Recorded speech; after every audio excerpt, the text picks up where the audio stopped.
Chemical reaction को पहचानते कैसे हैं कि केमिकल रिएक्शन हो रही है, कि या मैं ये कह सकता हूँ कि हम लोग कैसे पहचान सकते हैं कि जो हमारा एक जो रिएक्टेंट है वो प्रोडक्ट में चेंज हो रहा है या रिएक्टेंट चेंज अब हो चुका है, जब होने वाला है। हम लोग ऐसे कैसे पहचानेंगे कि जो केमिकल रिएक्शन है वो होने वाली है या हो चुकी है?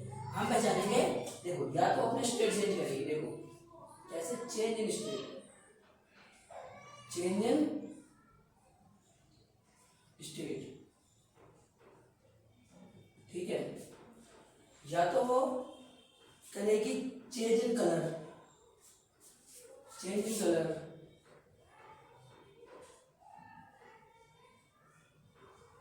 तीसरा change in temperature,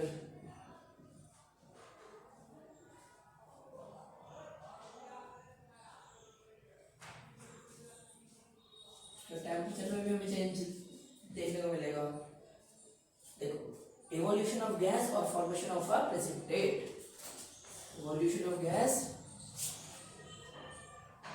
evolution of gas, and fifth one is formation of a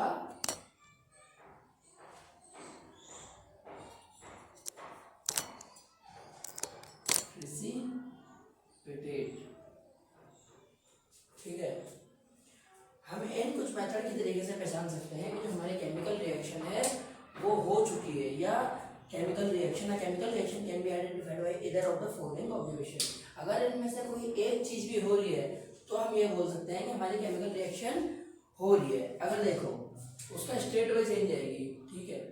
जैसे पिछले लास्ट क्लास में मैंने एग्जांपल दिया था, अभी मैं एग्जांपल देता हूँ, इसके स्टेट वाइज चेंज आएगी। जैसे अगर हमारा एक आइस क्यूब है, वो स्टेट उसका सॉलिड है, क्या, देखो आइस क्यूब है, आइस क्यूब, उसका स्टेट क्या है, solid.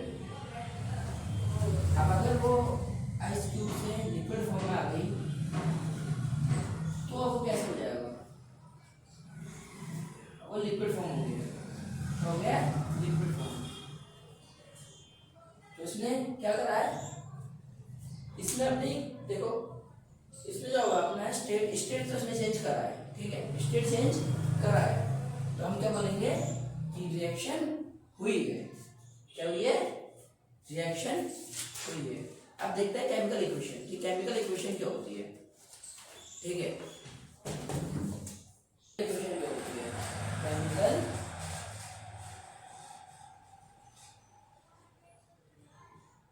Equation. A chemical reaction is a symbolic representation of a chemical reaction. A chemical equation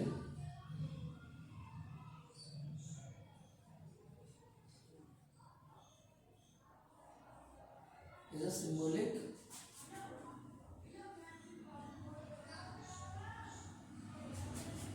representation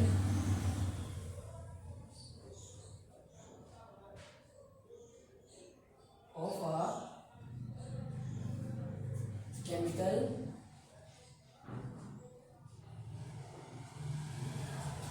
equation,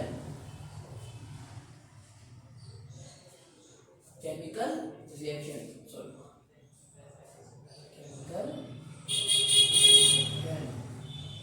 ये केमिकल इक्वेशन जो होती है, एक केमिकल इक्वेशन वो सिंबॉलिक रिप्रेजेंटेशन होती है। अब आप बोलोगे कि सिंबॉलिक रिप्रेजेंटेशन क्या होता है, सिंबॉलिक रिप्रेजेंटेशन मतलब सिंबल्स में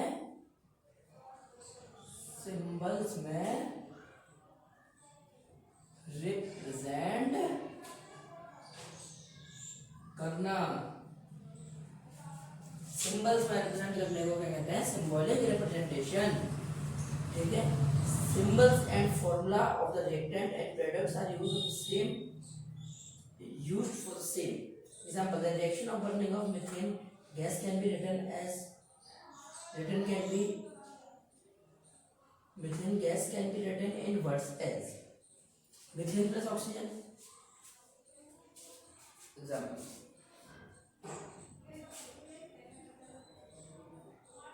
methane plus oxygen give us carbon dioxide plus water।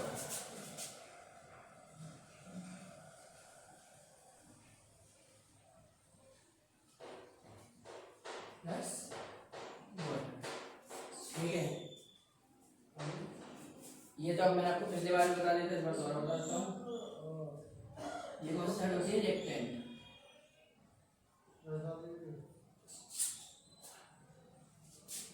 ये कौन सी साइड होती है? प्रोडक्ट। ठीक, अब देखो, this equation is called word equation. अब जो मैंने इक्वेशन लिखी है, दिस इक्वेशन इज कॉल्ड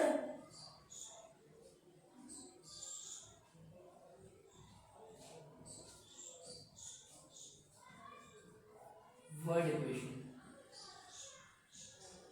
मतलब इस इक्वेशन को जो मैंने लिखा है वर्ड्स में लिखा है, शब्दों में लिखा है, तो इसे मैं क्या बोलूंगा?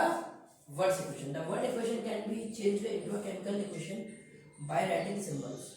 ठीक है, अब ये जो वर्ड इक्वेशन है, ये जो होगी केमिकल रिएक्शन में चेंज होगी जब मैं इसे किसमें लिखूंगा? सिंबल्स में और फॉर्मूले में। जैसे मीथेन का, अब देखो, अब आते हैं हम अपने, है ना, अब आते हैं हम अपने। अब मीथेन का फॉर्मूला क्या होगा? CH4, सबको पता होगा, मे बी नॉट। मीथेन का फॉर्मूला होता है CH4। ठीक है, हमने उस पर क्या क्या मिलाया था? मीथेन में ऑक्सीजन मिलाया था टू गिव CO2 प्लस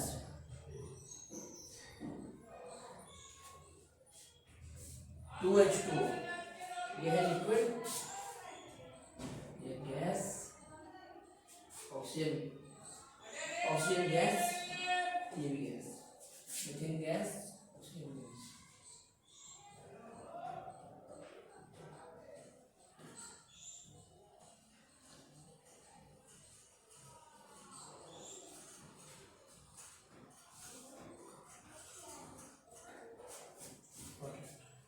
ठीक है, ठीक है, समझ में आया बात? अब देखो, अब मैं बताता हूँ राइटिंग अ केमिकल इक्वेशन। अब केमिकल इक्वेशन को लिखते हैं कैसे? A chemical equation show a change of reactant to product through an arrow place between them. एक केमिकल इक्वेशन जो होती है वो एक चेंज दिखाती है रिएक्टेंट और प्रोडक्ट में थ्रू एन एरो। देखो, ये जो एरो है, ये एरो, ये है it's show a change between, it shows a change between reactant and product। ठीक है, reactant and product। On the left hand side, LHS of the arrow, reactant are written with a plus sign between them. Similarly, on the right side, RHS products are written with the plus sign between them। ठीक है, the arrow head points towards the product and shows the direction of the reaction। जो head point होती है इसकी, तो देखो जैसे मैं दिखा रहा हूँ,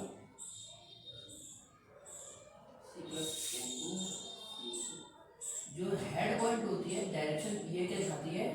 direction of reaction,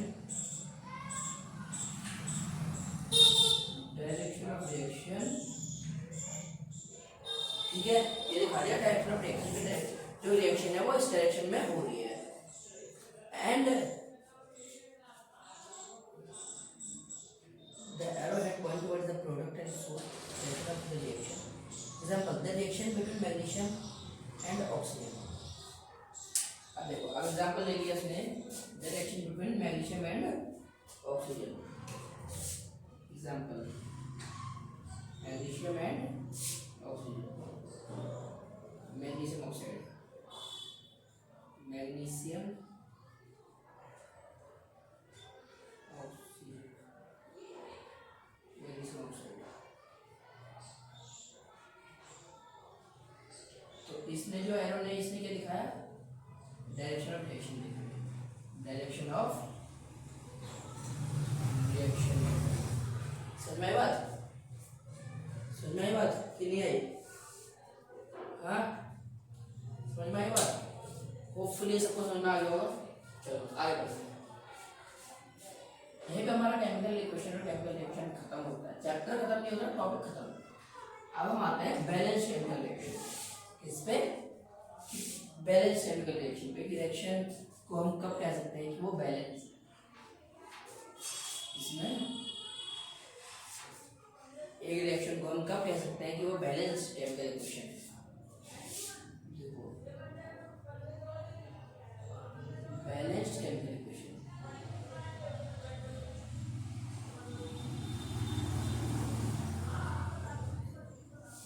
a reaction is said to be balanced, is said to balance if the atom of reactant and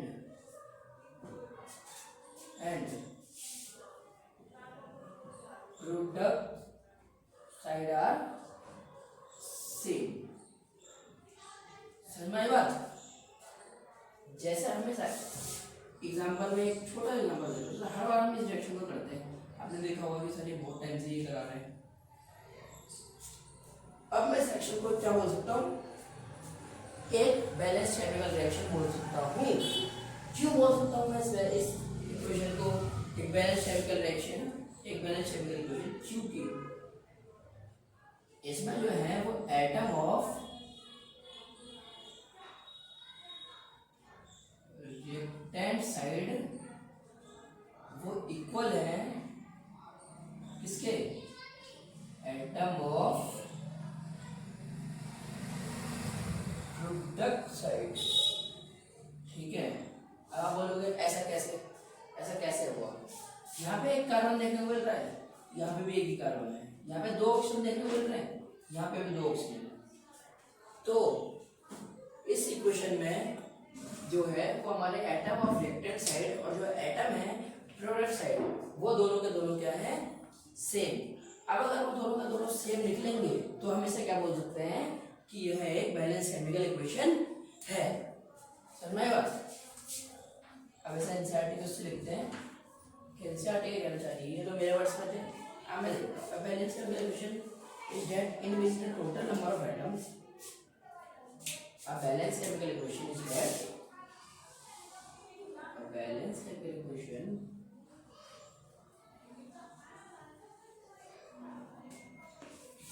is that a balanced chemical equation is that which the total number of atom of each, which the total number of atom of each, which the total number of atom each of the reactant and product side are same। ठीक है, आई बात समझ? अब जैसे मैं एक example ले लेता हूँ, Na+H2 एग्जांपल,